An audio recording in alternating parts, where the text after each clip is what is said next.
Báilame, no me digas que no. Fuego a la vida, ve lo que tu mamá te dio. Prende en fuego tu faldita. Bueno, yo tengo un consejito para contarles que si estás necesitando ver de la mejor forma y en todas las distancias, Óptica Brioso tiene las mejores opciones para ofrecer. Si necesitas multifocales, tenemos una promoción imperdible.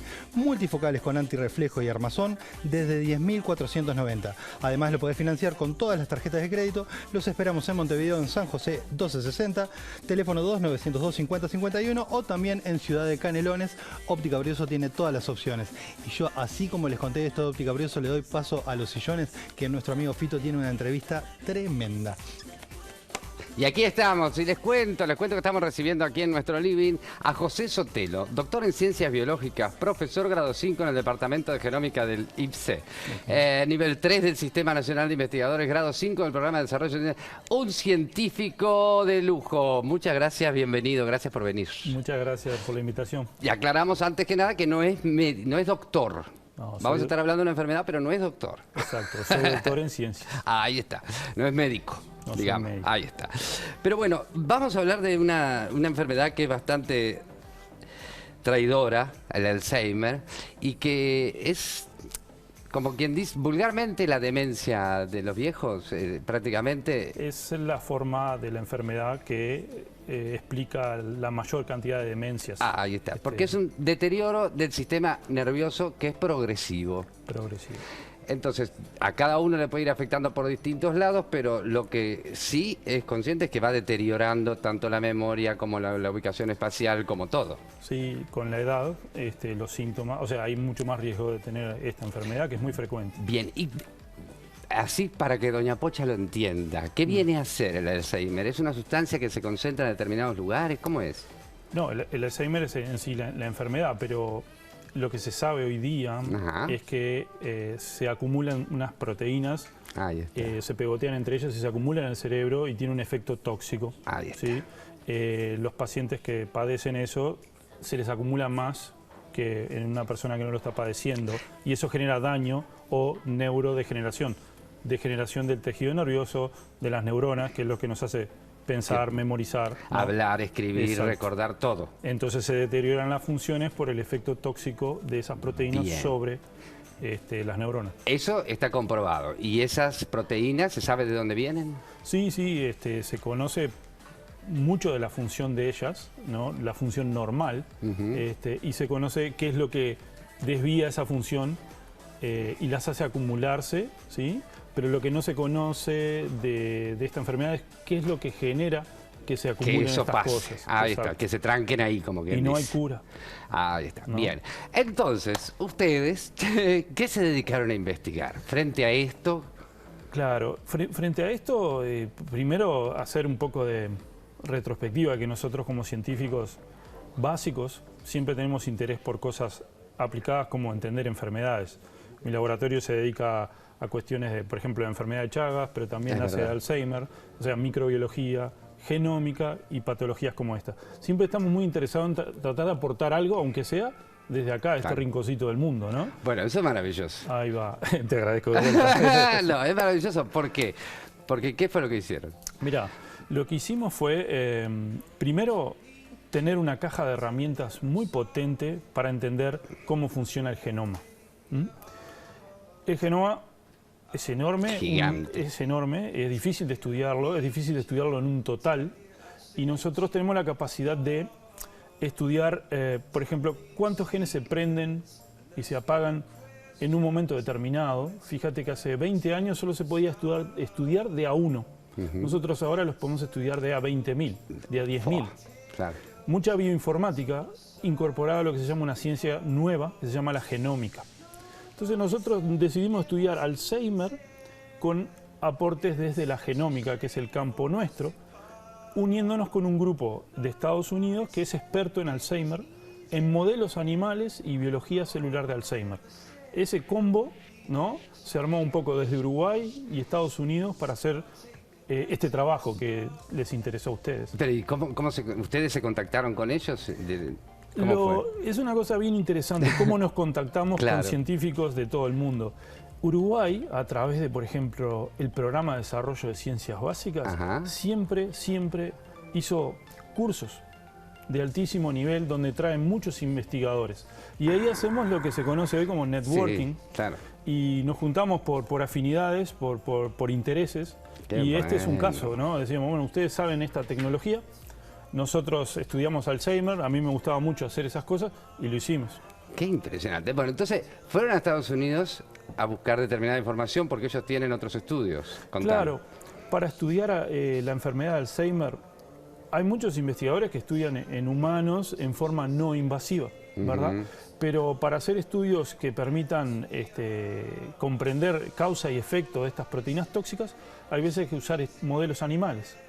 Y este grupo del profesor Bloom en la Universidad de Virginia tiene una gran cantidad de modelos animales que reproducen la enfermedad. Ratones que por algunos cambios genéticos reproducen los estadios de la enfermedad. Y ahí podemos estudiar en el ratón algo que es imposible estudiar en el humano, en modelos animales, ¿no? De la enfermedad. Modelos genéticos. Claro, y que lleva un tiempo importante eso también, porque hay que tener el animal, como tú decías, preparado para... Claro. La tecnología de la transgénesis animal para generar modelos utilizables para estudiar patologías existe hace mucho tiempo. Acá en Uruguay también existe. Pero no todos tienen esos modelos y son muy caros a veces, ¿no? Entonces, el laboratorio de Bloom, de este colega, George, le llamamos nosotros, amigazo, tenía una gran colección de esos modelos. ¿Por qué?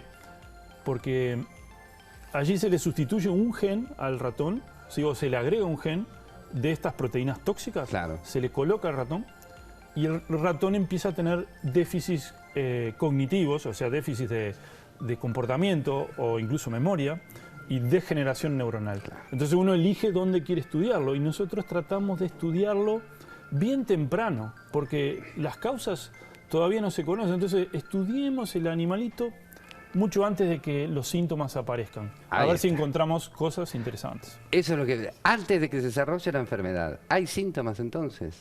El síntoma justamente es algo que es observable, entonces de ahí uno se da cuenta que potencialmente tiene tal o cual enfermedad, pero la causa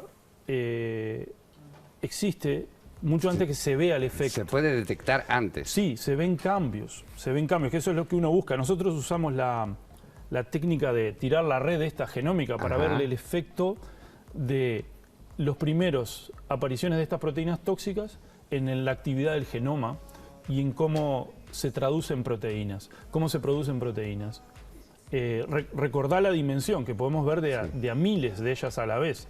Entonces, la idea es tirar esa red de pesca enorme para ver si cazamos algo que no es fácil de ver, ¿no? Estamos en un experimento de pesca, pero con una hipótesis bien clara, que la neurona está respondiendo tempranamente a esos acúmulos tóxicos de esta proteína.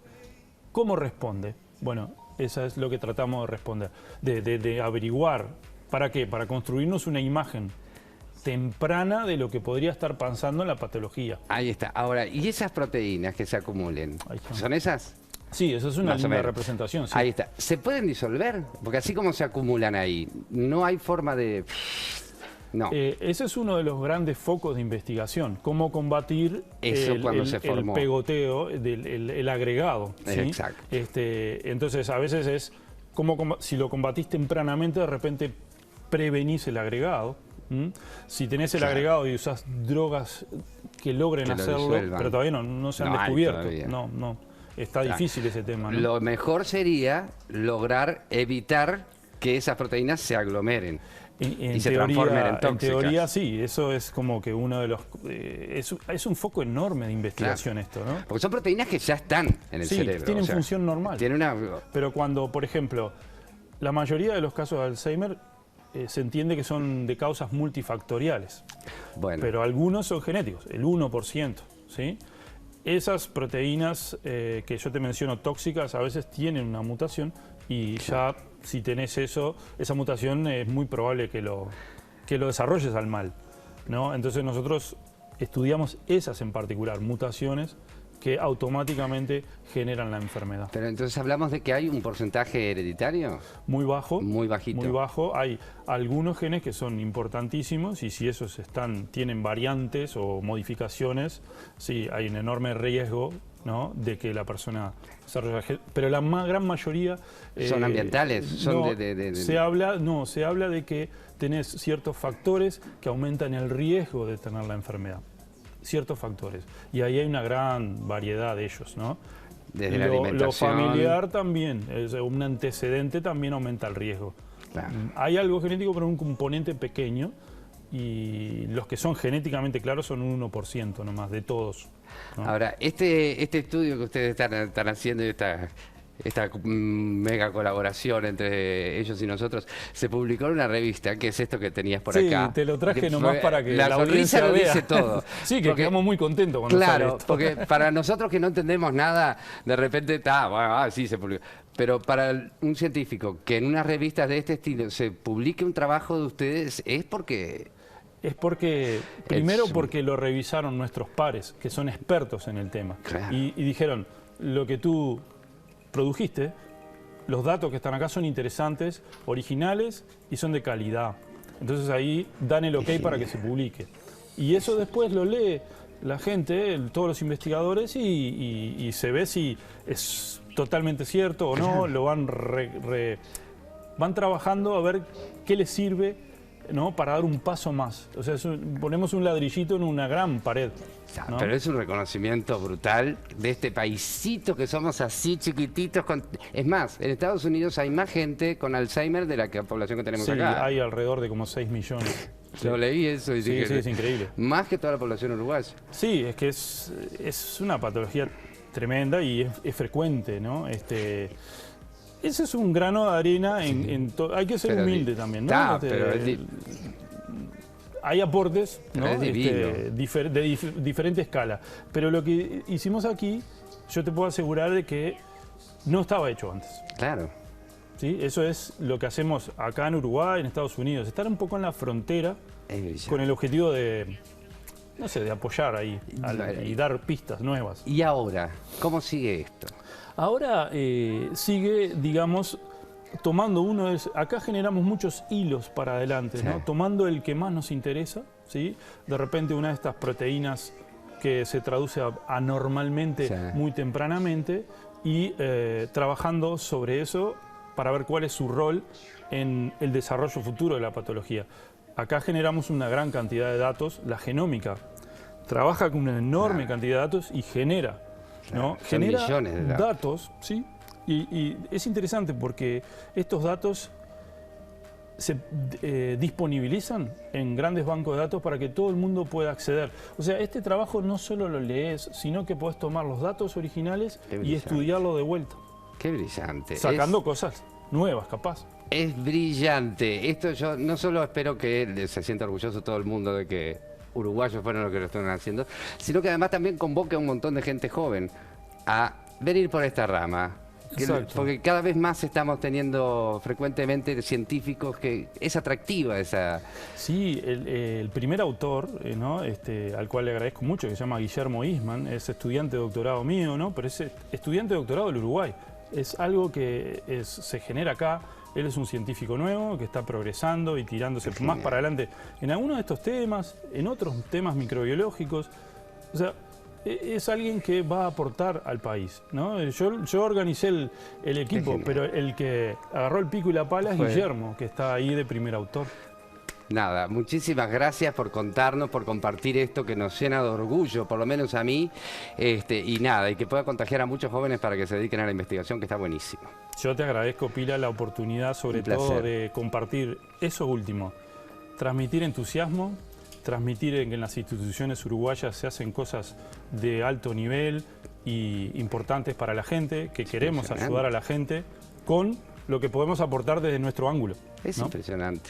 Gracias, José. No, gracias a ti. Gracias a ti. Muchísimas gracias. Nosotros nos vamos por la mesa que tenemos a nuestros compañeros esperándonos.